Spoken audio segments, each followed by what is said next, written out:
Assalamualaikum warahmatullahi wabarakatuh. Alhamdulillahi rabbil alamin. Wabihi nasta'inu ala umuri dunya waddin. Wassallallahu ala Muhammadin wa ala alihi wa sahbihi ajma'in. Amma ba'd. Kaum muslimin rahimakumullah. Alhamdulillah kita telah menjalani ibadah saum Ramadan. Kita berada di tengah-tengah bulan Ramadan yang selama ini kita nanti-nantikan kedatangannya. Bulan penuh keberkahan, bulan penuh ampunan, dan dibebaskan dari siksa api neraka. Sahrul Ramadan, Sahrul Siyam, Sahrul Mubarak, Sahrul Quran. Semoga amal ibadah puasa kita diterima oleh Allah Subhanahu wa Ta'ala dan kita bisa menjalani sampai akhir dalam kondisi sehat. Allahumma amin. Kaum muslimin rahimakumullah, untuk kesempatan tausiah pada kali ini saya ingin menyampaikan tentang puasa sebagai perisai. Rasulullah Shallallahu Alaihi Wasallam pernah bersabda, "Man lam yada'a qaulu zur wal amala bihi qaulu jahl, falaisa lillahi hajjatu an yada'a ta'amahu wa syarabahu." Hadis riwayat Bukhari. Nah, apa ini artinya? Mala yada'a, siapa saja yang tidak meninggalkan qaul zur wal amala bihi wal jahl, dan tidak meninggalkan al jahl, falaisa lillahi hajatu, maka Allah tidak membutuhkan darinya, ya, kebutuhan darinya. Apa itu? Ayat ta'amahu wa syarabahu, kebutuhan darinya untuk meninggalkan makan dan minumnya.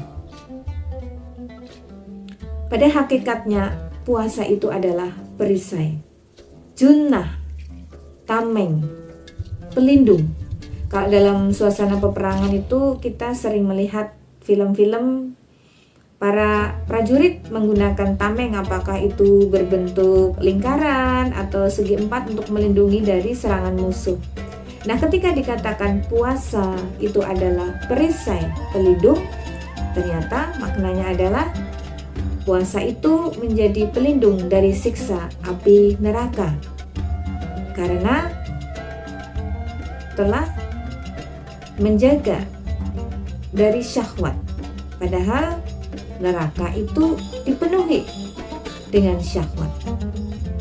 Jadi orang-orang yang berpuasa telah mampu mengendalikan syahwatnya di dunia, nanti ketika di akhirat akan terjaga dari siksa api neraka.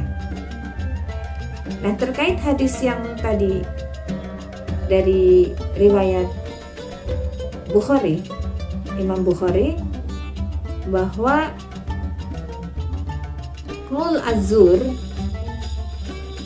azur dan al-jahl, ketika kaum muslimin dalam berpuasa masih melakukan qaul azur dan al-jahl ini, maka para ulama ada yang berbeda pendapat. Pertama, ada yang menghukumi ketika kaum muslimin telah menahan haus dan lapar tapi melakukan qaul azur dan al-jahl ini, dikatakan membatalkan puasa dan wajib mengqodonya. Ini adalah pandangan dari Al-Ahwais dan Ibnu Hazm. Tetapi jumhur ulama atau sebagian besar ulama mengatakan kalau kaum muslimin berpuasa masih melakukan qaul azur dan al-jahl ini hanya merusak pahala puasa, karena yang membatalkan puasa adalah makan, minum, dan jima. Rasulullah Shallallahu Alaihi Wasallam juga bersabda, "Rubba sha'imin khadduhu min siyamihil ju'i wal atas." Hadis riwayat Ibnu Majah. Artinya, Berapa banyak orang yang berpuasa tetapi hanya mendapatkan balasan lapar dan dahaga. Nah, tentu kita sebagai seorang muslim tidak ingin ketika telah berpayah-payah menahan lapar dan dahaga, ternyata di akhirat nanti kita hanya mendapatkan itu saja tetapi tidak ada nilai pahalanya di sisi Allah. Apa itu azur? Dalam Ibnu Hajar Al-Asqalani, kul azur itu artinya kebohongan. Ya. Kemudian di dalam Syarah At-Tirmidzi karya Muhammad Abdurrahman bin Mubarakfuri dikatakan azur itu kebatilan. Jadi apa perilaku azur ini? Ya, perkataan yang mengandung kebatilan diantaranya adalah perkataan palsu, kemudian mengada-ada, ghibah, mencela orang lain, ya, menyebarkan berita bohong. Nah, ini termasuk kategori azur. Adapun al-jahl, ya, itu adalah seluruh kemaksiatan yang diharamkan oleh Allah Subhanahu wa taala.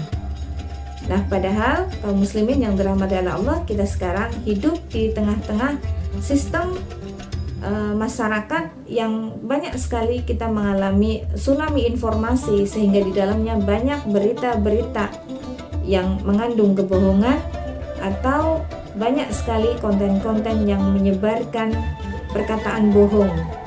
Maka kita sebagai seorang muslim yang menyadari benar untuk menghindari dalam bulan Ramadan ini perkataan azur, ya, yang mengandung kebohongan, mengada-ada, bahkan sampai dengan fitnah. Na'udzubillah. Kita berlindung dari semua itu agar puasa kita tidak sia-sia dengan menghindari azur dan al-jahl, yaitu perkataan bohong, kebatilan, dan semua kemaksiatan yang diharamkan oleh Allah Subhanahu wa taala. Semoga tausiah pada kali ini bermanfaat. Apabila ada kebenaran itu datangnya dari Allah, apabila ada kekurangan atau kesalahan itu murni datangnya dari saya. Sekian, wabil taufik wal hidayah. Assalamualaikum warahmatullahi wabarakatuh.